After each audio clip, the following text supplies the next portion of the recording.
नमस्कार बंधु माने 17 सेप्टेम्बर 2025 बुधवार दिन पड़ुअछि पवित्र विश्वकर्मा पूजा।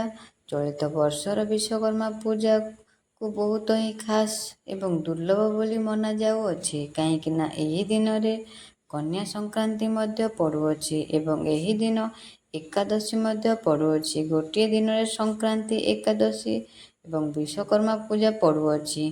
तेबे एही गोटे दिन बहुत ही शुभ दिन बोली मना जाउअछि। एही विश्वकर्मा पूजा दिन केते सब शुभ योग निर्माण हेबाकू जाउअछि। आयुष्मान योग, महालक्ष्मी योग, अमृत सिद्धि योग, जेमिति पूरा 62 प्रकार शुभ योग निर्माण हेबाकू जाउअछि। बंधु माने आजिर एही भिडियोटी आपण मानक पई बहुत अधिक खास एवं गुरुत्वपूर्ण रहिअछि। एही विश्वकर्मा पूजा दिन घर को नहीं आसतु, एही गछर चेरकू एवं निजर गला किंबा हाथ रे बांधी दियंतु। देखिबे आपणकर समस्त मनस्कामना पूर्ण होई जिवो, भाग्य आपणकर साथ देवो एवं आपण बनी जीवे कोटिपति। जेउ भी क्षेत्र को आपण जीवे आपण सफलता प्राप्ति करिवे। पूरा वर्ष धन अन्न कमी हेबो नाही, पैसार अभाव हेबो नाही। आजिर वीडियो रे मु आपणको जेउ गछर चेर विषय रे कहिबे, एहा सबुठारु पावरफुल एवं जबरदस्त गछ अटे। आपण निश्चय भावरे एही विश्वकर्मा पूजा दिन एही गछर चेर को आनी निजर शरीर रे धारण करंतु।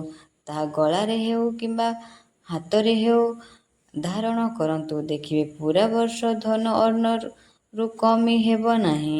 आपणकर जीवन रे सुख समृद्धि प्राप्ति हेबो। सेथिपाई आपण मानकु गोटिए अनुरोध, एही भिडियोटी को थरे मात्र शेष पर्यंत देखंतु। बंधु माने हिंदू संस्कृति रे केते प्रकार पौराणिक मान्यता महत्व दिया जाइअछि कि केते प्रकार एमिति वृक्षलता होई थांती जे कि बहुत शुभ एवं पवित्र मना जाई थाए। केते एमिति वृक्षलता होई थांती जे कि आमर जीवन रे चालुथिबा समस्या को दूर करि देई थांती। खास कथा यह अटे कि वृक्षलतार ना केवल लोक माने पूजा करि थांती, बरं औषध रूप रे मध्य प्रयोग करि थांती। एहा केते प्रकारर बीमारी को ठीक करि थाए। तेबे सेही वृक्षलता मानंकु मु आपणको किछि एमिति वृक्ष मानक विषय रे कहिबे जहा बहुत ही पावरफुल गछ होई थांती। तेबे एही गछर चेर को आपणको एही विश्वकर्मा पूजा दिन आनिबाकू पड़िबो एवं ताहाको पूजा करी आपणको गला किंबा हाथ रे बांधी देबाकू पड़िबो। तेबे एही गछ मानक मध्यरु कोनोसी भी गोटिए चेर एही विश्वकर्मा पूजा दिन घर को निश्चय आनंतु। आपणको अपार सफलता प्राप्ति हेबो। ए वृक्षलता मानक मध्यरे बहुत ही अद्भुत चमत्कारी शक्ति रही थाए।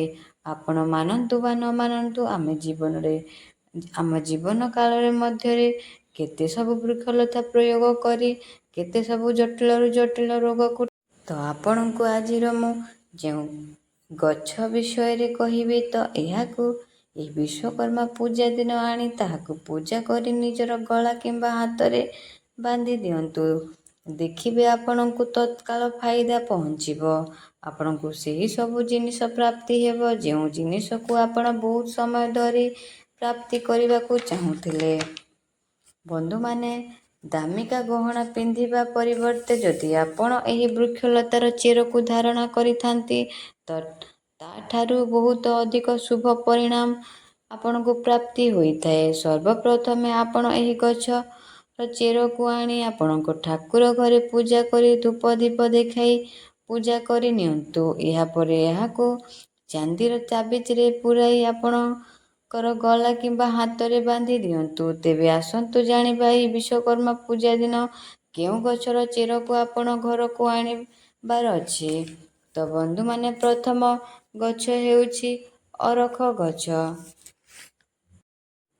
धला अरख गछ भगवान गणेशंकर अत्यंत प्रिय गछ होइथाए। जदि आपण भगवान विश्वकर्मा कृपा प्राप्ति करिबाकू चाहुचंती तो एही विश्वकर्मा पूजा दिन धला अरख गछर चेर को आनी धारण करंतु। धला अरख गछ କୁ ଭଗବାନ ଗଣେଶଙ୍କ ସ୍ୱରୂପ କୁହାଯାଇଥାଏ। ଯେଉଁ ଧଳା ଅରଖ ଗଛ 11 ବର୍ଷରୁ ଉର୍ଦ୍ଧ୍ୱ ହୋଇଥାଏ, ସେହି ଅରଖ ଗଛର ଚେର ଭଗବାନ ଗଣେଶଙ୍କର ଶୁଣ୍ଡ ଆକୃତି ନେଇଯାଇଥାଏ।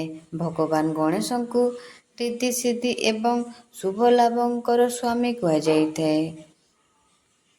ତେବେ ଅରଖ ଗଛର ଚେର ଏହି ବିଶ୍ୱକର୍ମା ପୂଜା ଦିନ ଏହାର ଚେରକୁ ଘରକୁ ନେଇ ଆସନ୍ତୁ। ଏହାପରେ ଏହାକୁ ଠାକୁର ଘରେ ପୂଜା କରି ଗୋଟିଏ ଚାନ୍ଦି ବା ତମ୍ବାର ତାବିଜରେ ପୂରାଇ ଆପଣଙ୍କ ଗଳା କିମ୍ବା ହାତରେ ପିନ୍ଧି ଦିଅନ୍ତୁ। ଦେଖିବେ ଏହାଦ୍ୱାରା ଆପଣଙ୍କୁ ଅନେକ ଫାଇଦା ପ୍ରାପ୍ତି ହେବ। ନବଗ୍ରହ ପୀଡ଼ା ଦୂର ହୋଇଥାଏ। ଖାସ୍ କରି ବୁଧ ଗ୍ରହ ପୀଡ଼ା ମଧ୍ୟ ଦୂର ହୋଇଥାଏ। ଭଗବାନ ବିଶ୍ୱକର୍ମାଙ୍କର ଆଶୀର୍ବାଦ ଆପଣଙ୍କୁ ପ୍ରାପ୍ତି ହୋଇଥାଏ। ବ୍ୟାପାର ବାଣିଜ୍ୟ ଏବଂ କର୍ମ କ୍ଷେତ୍ରରେ ଆପଣ ବହୁତ ଅଧିକ ଉନ୍ନତି କରିବେ।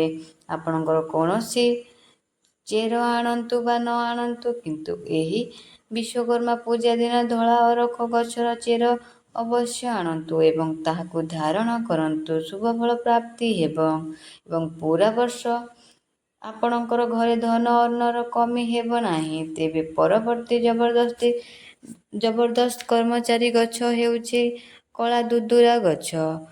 କଳା ଦୁଦୁରା ଗଛର ଚେରକୁ ଆପଣ ନିଶ୍ଚିତ ଭାବରେ ଏହି ବିଶ୍ୱକର୍ମା ପୂଜା ଦିନ ଘରକୁ ଆଣି ତାହାକୁ ପୂଜା କରି ଚାନ୍ଦିର କିମ୍ବା ତମ୍ବାର ତାବିଜରେ ଆପଣଙ୍କର ଗଳାରେ କିମ୍ବା ହାତରେ ଧାରଣ କରନ୍ତୁ। ଦେଖନ୍ତୁ, ଦୁଦୁରା ଗଛକୁ ସ୍ୱୟଂ ଭଗବାନ ଶିବଙ୍କର ସ୍ୱରୂପ ମନାଯାଇଥାଏ। ଏହି କଳା ଦୁଦୁରା ଗଛର ଚେର ତତ୍କାଳ ଆପଣଙ୍କ ଜୀବନରେ ବହୁତ ବଡ଼ ପରିବର୍ତ୍ତନ ଆଣି ଦେଇଥାଏ।